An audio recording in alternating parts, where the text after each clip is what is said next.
男青年耿钢铁扬言说要投毒，毒死所有欺负他的人。大队长刘向前听说之后根本不信，认为是造谣。一手，钢铁这孩子人不错，就是性格比较倔，咱们应该多帮助他，可不能背后胡乱议论啊。刘村的会计刘一手把腰杆一拔，胸脯一挺：队长，这是布和书记亲口告诉我的，假不了。昨天这个耿钢铁差点跟刘书记动手呢。大队长刘向前这么一听，心里就更清楚了，不用问，肯定是下放青年耿钢铁又把支部书记刘不和给气着了。刘向前不再说话，只是狠狠地吸了2口旱烟，转身离开大队部回家去了。刘向前猜的一点没错，自从耿钢铁被下放到刘村之后，支部书记刘不和一直就看耿钢铁不顺眼，尤其是他的女儿刘万花与大队长的女儿刘颖同时喜欢上耿钢铁之后，俩姑娘都是经常找机会围着耿钢铁转，总是缠着耿钢铁，让他给讲城里的事情以及古今中外的各种故事。我们家几代贫农，我的女儿怎么可以喜欢一个有历史问题的反动分子的后代狗崽子呢？支书刘不和这话所指的，就是耿钢铁的父亲耿秋老先生，因为有讲不清楚的历史问题，所以才连累了儿子耿钢铁被下放到农村改造，接受贫下中农再教育。大队长刘向前手里握着旱烟杆，心事重重回到家，抬头一看就是一愣：书记，您怎么来了？贵客贵客。感情是村支书刘不和在他家堂屋里坐着呢。向前啊，我是来跟你商量个事儿。咱俩搭档这么多年了，我就开门见山的说，是这样，那个城里来的小子耿钢铁啊，我看不能再让他在咱们村待下去了。你最好亲笔给他们单位上写一封信，就说是耿钢铁太反动，竟然威胁咱们全体村民要给池水井里边下毒药。希望他们来人啊，把这个家伙给领回去就得了。刘向前一皱眉，想劝说书记刘不和，可刘不和的态度坚定，非要撵走耿钢铁不可。虽然都是大队干部，可是刘不和比刘向前地位高，他拗不过刘不和，最后只能是点头答应了。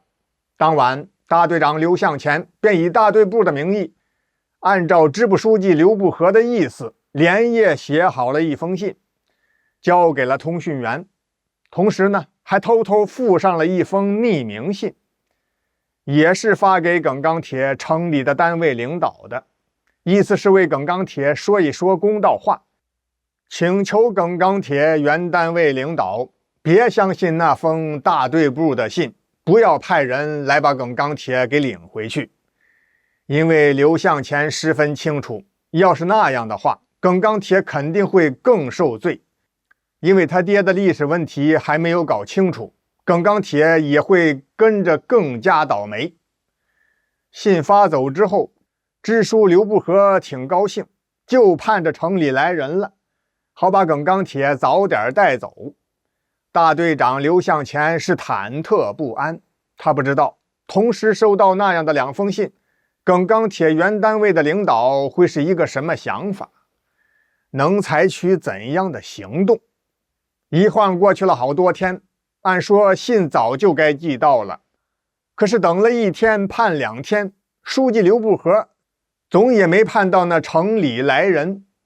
哎呀，看来这城里人啊，真不办事儿。不行，我还是自己亲自加把劲儿吧，让那姓耿的臭小子多吃点苦头。3、9天到了，天寒地冻，支部书记刘不和让大队长刘向前下命令，安排下放青年耿钢铁负责打扫公共厕所以及大队部所有的卫生，其他的都好说，尤其是这大粪池，结了厚厚的一层冰，必须要先破冰，然后才能开始干活。耿钢铁名字虽然挺硬，可从小在城市长大，其实是一个文质彬彬的小伙子。不过这小伙子外表文弱，很有骨气，不就是破冰吗？这点困难可难不倒我。雄赳赳气昂昂，耿钢铁擎着一根长木棍就来了，哐叽哐叽的一阵猛倒，眼瞅着冰面就要碎了。耿钢铁心里有点得意，忘了脚下的地面上结了一层薄冰，一打滑，整个人掉进大坑，扑通一声就把冰面给砸漏了。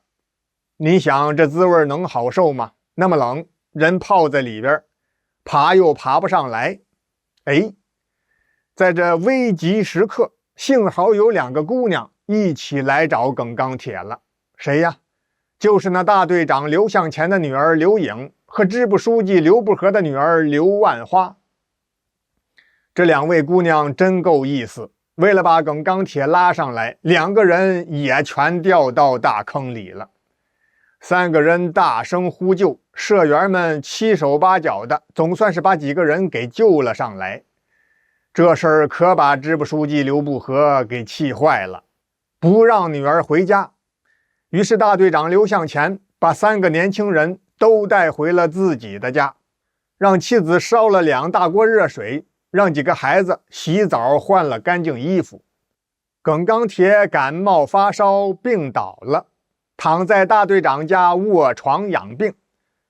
支书的女儿刘万花天天来看望耿钢铁，与队长女儿刘颖一起照顾他。支书刘不和捶胸跺脚，不像话，太不像话了，简直是丢我8辈祖宗的人。气急败坏的刘不和这次不用刘向前了，他自己亲手写了一封信，交给通讯员，给我发一个加急挂号，寄给了耿钢铁原单位的领导。通讯员前脚刚走，村里来了2位城里人，正是耿钢铁原单位派来的，来领耿钢铁了，说是要带他回城里去，另有安排。支书刘不和非常高兴，亲自接待2位客人。听说耿钢铁正生病呢，2人得去看看啊。正好刘颖和刘万花2位姑娘也在。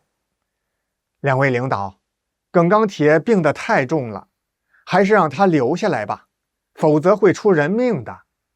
2姑娘都拦着。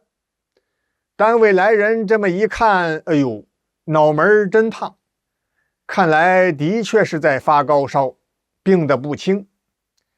这样吧，耿钢铁，等过几天你的病好了，自己马上回去啊，我们就不在这儿等你了。他们走了，7天之后，耿钢铁的病也好了。刘颖和刘万花都拦着耿钢铁，不想让他回城里去。可是不行啊，组织的安排不能不听。2位妹妹，我先回去，看看到底是有什么事。等处理完了事情，我应该很快就会回来的。几个人洒泪而别，可没想到，耿钢铁这一走，再也没有音信了。半年之后，支部书记刘不和软硬兼施，连哄带吓，逼着女儿嫁给公社书记的儿子。刘万花流着眼泪坐上了接亲的马车。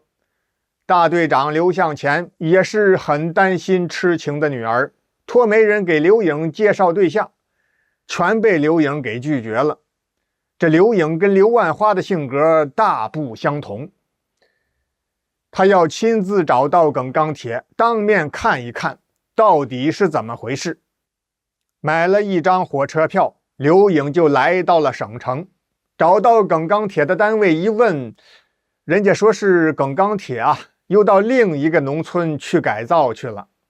刘颖一路奔波，又找到了这个比他们刘村还要落后的村庄。耿钢铁正在干农活呢，见到刘颖，耿钢铁是既吃惊又高兴，把锄头一放：“刘颖妹子，你怎么来了？”原来这耿钢铁啊，他的父亲耿秋老先生几乎天天挨批挨打，有好心人出主意，让耿钢铁陪着父亲一起到乡下来改造，这样还能够好过一些。刘颖妹子，你瞧，我已经攒够车票钱了，正准备去刘村看你呢，没想到你就来了。看着耿钢铁真诚的样子，刘颖鼻子一酸，流下了眼泪。正这时候，大队部传来了好消息，说是耿秋老先生的历史问题已经查明白了，他老人家是清白的，可以回城平反了。回城之后，耿秋官复原职，耿钢铁也恢复了工作。刘颖笑着祝贺耿钢铁，转身落泪要回农村，被耿钢铁一把拉住：“刘颖妹子，你留在城里吧，嫁给我